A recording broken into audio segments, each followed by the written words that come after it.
ମୋ ହୃଦୟର ହାଡ଼ ପଡ଼ି ଦେବକୀ କହୁଛି ଦ୍ୱାରିକାର ରାଜା ବୋଲି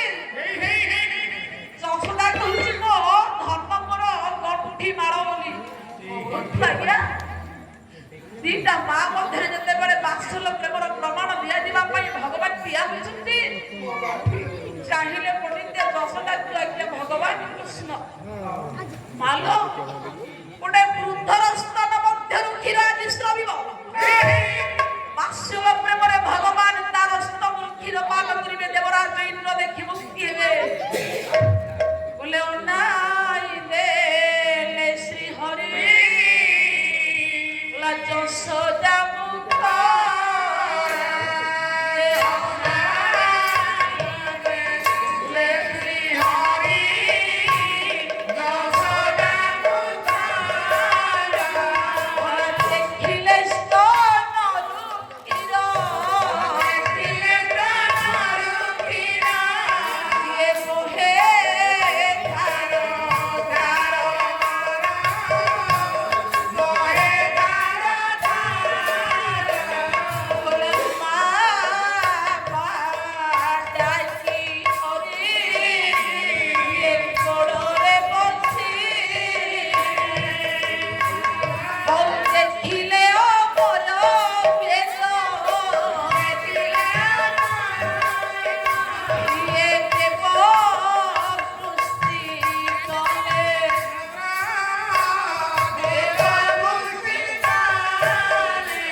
ଭଗବାନ କୃଷ୍ଣ ମା ମା ବୋଲି ଡାକି ମାର କୋଳରେ ବସି ପଡ଼ିଲେ ଆଉ ପଣ୍ଡିତ ମଣ୍ଡଳୀ ସେତିକି ନୁହଁ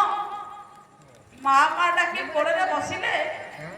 ଏବଂ ସେଇଦିନ ଭଗବାନ ମାର କୋଳରେ ବସି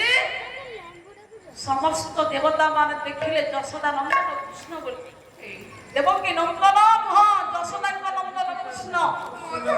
ନନ୍ଦନନ୍ଦନ କୃଷ୍ଣ हे मोर पंडित मंडली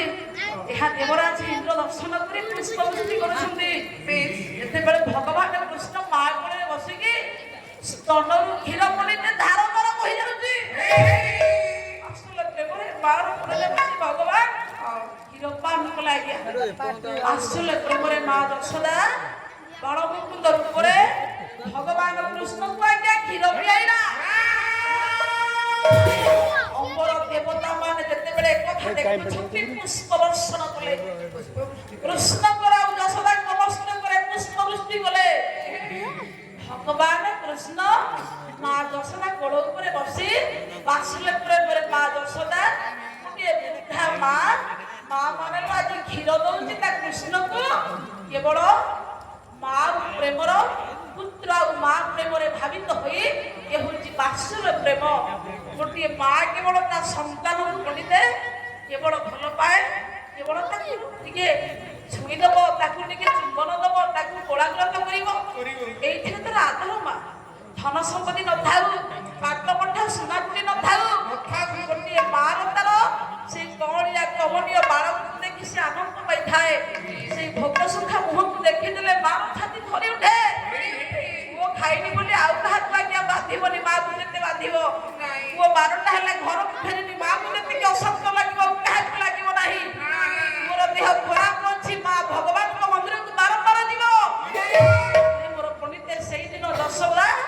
भगवान कृष्ण को आज क्षीर पान कले अमर देवता माने आज बात्सल्य प्रेम को दर्शन कले गोटे प्रेम सरीगला रहिला।